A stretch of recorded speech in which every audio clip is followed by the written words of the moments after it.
হত্যাকাণ্ডের প্রধান আসামি জরেজের সাথে তার 1 বছরের অধিক সময় ধরে প্রেমের সম্পর্ক ছিল। জরেজ শামীমাকে জানায় তার এক বন্ধুর প্রেমের ফাঁদে ফেলে ব্ল্যাকমেইলিং এর মাধ্যমে 10 লক্ষ টাকা আদায় করা সম্ভব, যা থেকে জরেজ 7 লক্ষ টাকা আর শামীমা 3 লক্ষ টাকা ভাগ করে নেবে। উক্ত পরিকল্পনা অনুযায়ী শামীমা ভিকটিম আশরাফুল ইসলামের সাথে 1 মাস পূর্ব হতে মোবাইল ফোনে যোগাযোগ শুরু করে এবং তাকে তার প্রতি আকৃষ্ট করার চেষ্টা অব্যাহত রাখে। তারই ধারাবাহিকতায় মোবাইল ফোনে তাদের নিয়মিত অডিও এবং ভিডিও কল চলতে থাকে। পরবর্তীতে গত 11 নভেম্বর 2025 তারিখ রাত 8টায় জরেজ ভিকটিম আশরাফুলকে নিয়ে ঢাকায় রওনা করেন।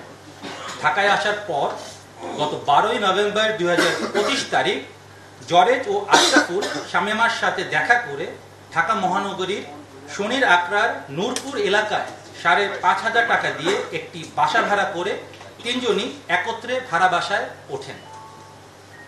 রংপুর হতে ঢাকায় আসার পূর্বেই জরেজ তার প্রেমিকা শামীমা আক্তার কোহিনুরকে ফোনে জানায় ভিকটিম আশরাফুলের সহিত সে যেন অন্তরঙ্গ ভিডিও ধারণ করে এবং পূর্ব পরিকল্পনা অনুযায়ী সে ভিডিও দেখিয়ে যাতে তারা 10 লক্ষ টাকা আমাদের যে আশরাফুল তার কাছ থেকে আদায় করতে পারে।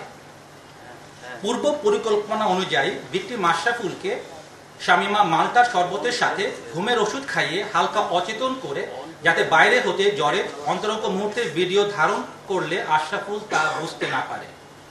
পরবর্তীতে যখন একান্ত সময় কাটায় তখন জরেজ বাইরে হতে ভিডিও ধারণ করে থাকে এবং উক্ত ভিডিও আপনাদের সামনে যে মোবাইল আমরা জব্দ করেছি তাতে আমরা পাই এবং ওই অশ্লীল ভিডিওগুলো ধারণ করে সে পরবর্তীতে ব্ল্যাকমেইলিং এর একটা চেষ্টা করে বলে আমরা বুঝতে পারি। হার্টের যত্নে বিশ্বসেরা ক্যানোলা তেল এখন বাংলাদেশে। শামীমার দেওয়া তথ্য মতে 12 নভেম্বর 2025 তারিখ দুপুরে আশরাফুল যখন পুরোপুরি অচেতন হয়ে পড়ে তখন জরেজ আশরাফুলের হাত দড়ি দিয়ে বেঁধে ফেলে এবং মুখ কষ্টেপ দিয়ে আটকিয়ে দেয়।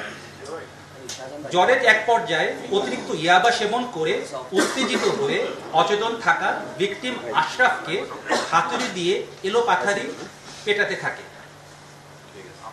তার আঘাতে এবং মুখ স্কচ টেপ দিয়ে বাঁধা থাকায় শ্বাস না নিতে পেরে ঘটনাস্থলে ভিকটিম আশরাফুল মৃত্যুবরণ করেন।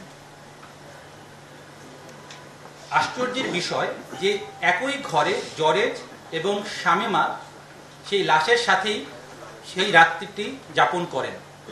পরবর্তী দিন অর্থাৎ 13 নভেম্বর 2025 তারিখ আশরাফুলের মৃতদেহ গুম করার উদ্দেশ্যে জরেজ নিকটস্থ বাজার হতে চাপাতি ও 2টি ড্রাম কিনে আনেন।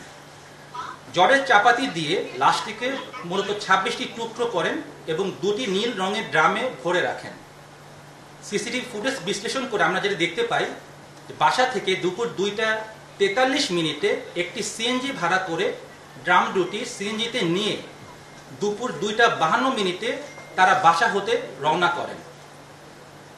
পরবর্তীতে সিসিটিভি ফুটেজে যেটা হাইকোর্ট প্রাঙ্গণে সেখানে আমরা দেখতে পাই 3টা 13 হাইকোর্ট মাজার গেটের নিকট আসলে রাস্তায় আইন শৃঙ্খলা বাহিনীর তৎপরতা দেখে লাশ ভর্তি ড্রাম দুটি হাইকোর্টের পানির পাম্প সংলগ্ন একটি ফাঁকা জায়গায় প্রধান সড়কের পাশে একটি বড় গাছের নিচে রেখে তারা অতি দ্রুত হাইকোর্ট এলাকা হতে একটি অটোযোগে সায়দাবাদের উদ্দেশ্যে চলে যান।